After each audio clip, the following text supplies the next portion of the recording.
I want to start this video out by shouting out my brother at The Real Rejects, Greg Alba. I was in a panic, I gotta tell you. So I went on AMC's app, I went on the website, I opened up like 8 different tabs, and I'm just trying to figure out what showing's available, and every single time I opened up a showing to Spider-Man No Way Home, it's like, boom, hour-long wait, boom, more than an hour wait, boom, more than an hour wait. I'm like, damn.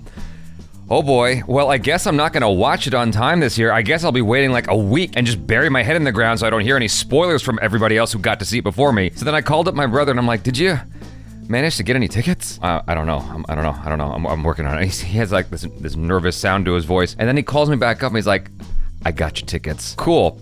Not to look a gift horse in the mouth, but can you put me in the center? No, I'm just grateful to have any tickets at all. I'll be sitting in the front right side of the theater like this, looking up at the film and cheering. No, I'm kidding. He put me in a good spot. No, I'm very, very excited. I'm gonna be watching it opening night, and thanks to Greg Alba at The Real Rejects. So if you haven't subscribed to him already, which I'm sure most of you watching this have, please do so. He's a good guy, you know? I'd know. We used to live together. All right, so what we got here are 2 videos. One is from the Spider-Man YouTube channel. It says, Spider-Man No Way Home, dude, get tickets now. It's only 15 seconds long.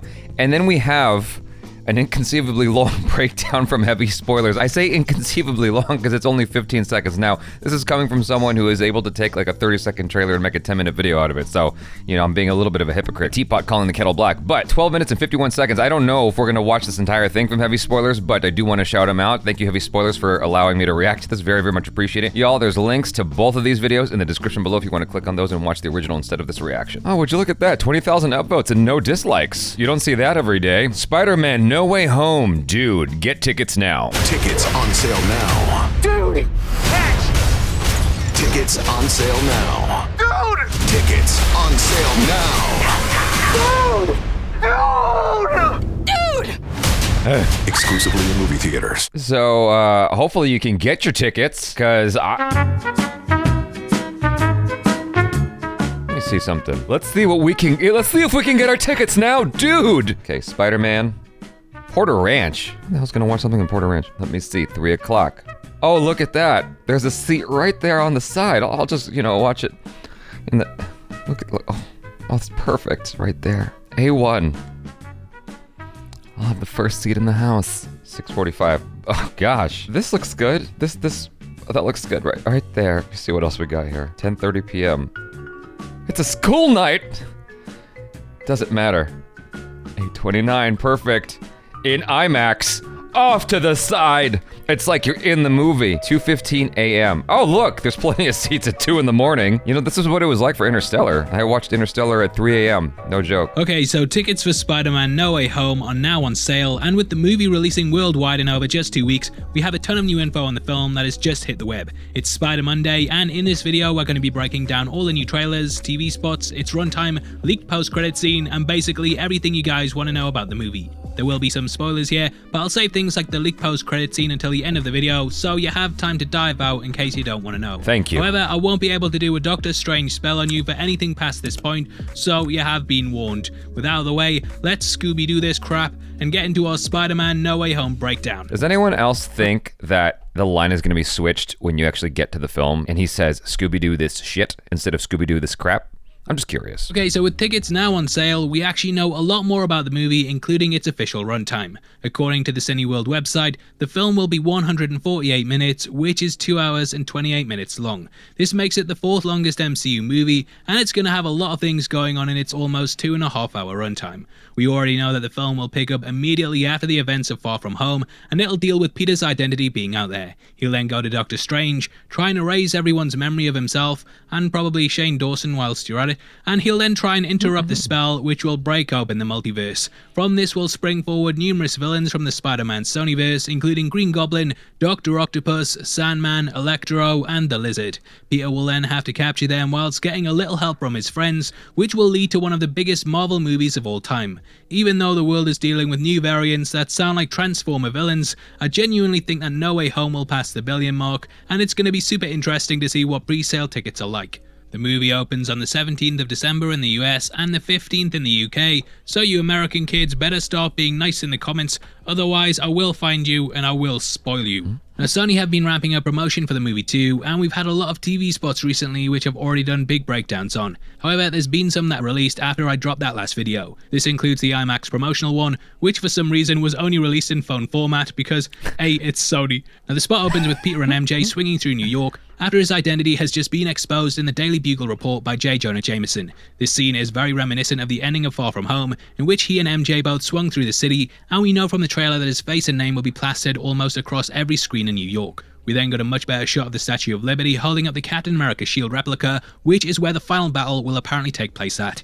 I absolutely love the idea behind this, and though the concept of this being a big setting was leaked around the time of Falcon and the Winter Soldier, seeing it in all its glory is absolutely incredible. Now you might have noticed that there seems to be a figure standing on the scaffolding at the bottom. You can say computer zoom and enhance all you want, but unfortunately the quality is pretty crappy and it's difficult to make out exactly who this is. However, if you cast your mind back to some of the apparent early leaks of Tobey Maguire and Andrew Garfield, then you'll remember that they were stood on similar scaffolding to this, and many have theorized that this smudge on the lens is our first look at the guy who's always late on his rent. I'm not too sure in all honesty, as I don't know if Sony would have wanted this to be the first time that we ever saw Tobey Maguire in the movie, but Sony being Sony, it would be pretty funny if we go to watch the film and see that's the case. Now according to leaks and reports, Tobey and Andrew will come into the MCU at the same time, and they'll then come together and use their scientific knowledge to see what's going on and also how they should get out of the situation. Peter is of course a scientific genius, and I absolutely love the idea that they'll try and figure out what's going on first before teaming up with Tom Holland. We also got a look at Electro in his engineer's jacket, which was also leaked earlier in the year. According to some of the spoilers, Electro will warp into the MCU at a power station, which sort of ties into the location that he died at during the end of Amazing Spider-Man 2. From what I've been told, this will be very reminiscent of how the Terminator time travels, and from this point he'll then steal an electrical engineer's jacket before getting his harness and arc reactor later on. He'll also be wearing Tim's, which is quite funny, and I can't wait to see Tom Holland get his head stomped in by him. Now Electro has clearly just arrived into this universe as he's talking about all the possibilities, and I absolutely love this green and yellow jacket, which is of course a nod to the colours that he wore in the comics. Other moments include Doctor Strange throwing a train at Peter, and we can see this coming out of a portal behind him. This location looks like it's in Central Park, and we know from the trailers that the chase scene goes there, so I'm guessing that from this point onwards, Strange can't catch him, so he just throws a train at him instead. Mysterio also did something similar in Far From Home, and poor Peter just can't seem to avoid getting a train ran on him. Hey, how about that? That one's for the dads, that one. Now, on the last video, we also talked about how Peter Parker's tie could be seen as being completely severed when he was talking to Strange in the Sanctum Sanctorum. This was because when Doc Ock attacked him and he was running low on nanotech, what remained moved from his head to his chest, and this cut the end of the tie off in the process. However, eagle-eyed viewers of you out there also correctly pointed out that at the start of Spider-Man 3, that Tobey's tie gets cut in half too. Both him and Tom are also wearing extremely similar suits, shirts, and ties too, so this cutting of it could be a callback to that. Huge thank you to everyone who sent that Easter egg through, and thank you for letting me take credit for it. When I own my mansion, I'll be sure to give you a job cleaning the toilet, you sucker. Gotcha, you sucker. Now the second TV spot that dropped online with the tickets is very funny, and it's titled Dude because it's pretty much what Peter and Ned say throughout the entire thing. Tickets on sale now. Dude! Catch! Tickets on sale now. Dude! Tickets on sale now. Dude! Dude! That ad just reminded me of like a monster truck ad. Monday, Monday, Monday. Sunday, Sunday, Sunday. Dude! Exclusively in movie theaters. Apparently tickets are on sale now. Tickets on sale now. Now the spot opens with Peter hurtling through the mirror dimension with a cube in his hands that he stole from Strange's Sanctorum prison. I didn't even catch This will that. apparently be used to trap the villains within the multiversal jail, and once it's powered up, it'll also allow him to send them back to their homeworlds where they'll die. Yay, now Peter grabs this and this begins the chase across the city. I think the scene is going to be crazy, and it'll be amazing to see Peter swinging through the mirror dimension whilst the whole of New York is collapsing around them.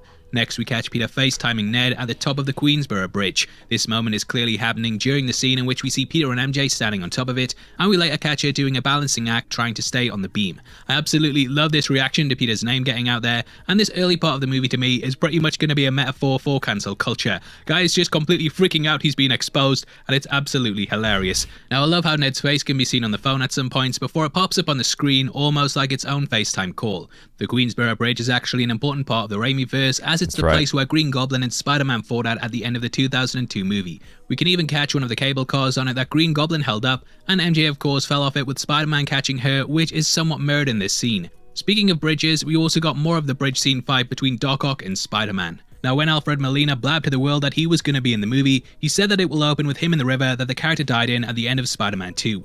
We'll then see a portal appear in the Hudson River before we cut to black and catch back up with Tom Holland's Spider-Man. I've heard a lot of conflicting things over this and been told by some people that we just start immediately after the events of Far From Home. I tend to side more with that idea, as I don't know how much sense it makes from a narrative point of view to introduce the multiverse when the spell hasn't been done, to then jump back to the MCU to lead to the events of the spell, to then pull him across from the moment that we open the movie with.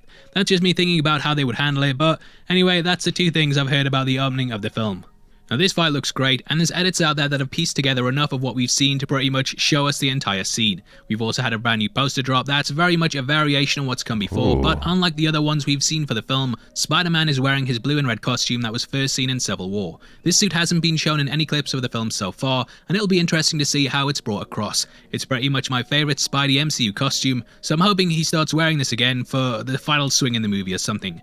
Now, across the US, as soon as tickets went on sale, sites immediately went down faster than Ryan Ari's mom, and it even got to the point that people were listing them for $25,000 on eBay. When stuff like this happens, it's normally to build up some sensationalism on the internet, and though lots of people are like, oh my god, $25,000, you have to remember that you can choose your own price on eBay, and something is only actually worth what people are willing to pay for it. That being said, I bought 4,000 tickets from Bold and Cineworld this morning, and we'll be listing them at £50,000 a pop, and you'll pay for them because you're a sucker, you sucker. Now, shoutouts Camshaft127 on Twitter for saying this is like the nerd equivalent of stocking up on toilet paper, and it definitely feels that way. Lots of panic buying, and it's going to be interesting to see if it beats Avengers Endgame's opening weekend box office of $1.2 billion. Kind of feels like nothing might ever top that again, but I think No Way Home will definitely be the first film post-pandemic to actually pass the billion mark. Should call it Spider-Man No Way Are You Getting Tickets, hey? Having that? Now, for the next part of the video, we're going to be talking about the leaked post-credit scene for the movie. No thank you. That is where I check out. Yeah, like I said, I was having a hell of a time trying to get my AMC tickets. I do think that this could cross the billion-dollar mark. There's so much excitement around this.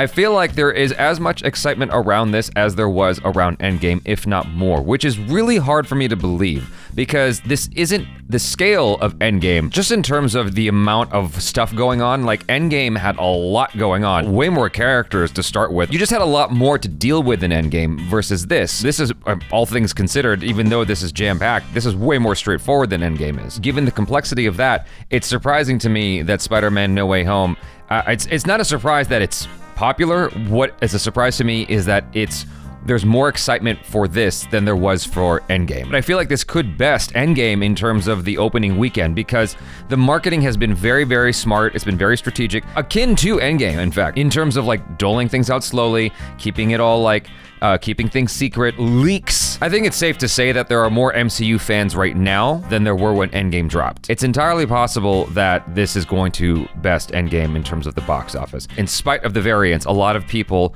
are more comfortable to go to the movies now than they were just 6 months ago or a year ago. So while things are not fully back to normal, even with the fears of going out, I think that Spider-Man No Way Home is an exception. You know, there are some exceptions that we make for our discomfort, and I think this is one of them. I think that a lot of people want to be there early and see this on the big screen, especially because with something like this, you know that it's going to be out there in the zeitgeist, and the statute of limitations around conversations regarding this movie, that's going to expire quick. There's just, the day after the film drops, I feel like it's going to be hard not to see something about this movie and get spoiled. So it's almost like if you don't want to have it ruined, you need to go out and watch it immediately. That's all my thoughts on this. Hopefully you guys enjoyed this reaction and discussion. Please subscribe if you haven't already, hit that bell icon, all notifications, and vote this up to let YouTube know you're enjoying what you're watching. I'm Jaby Koay. Peace out.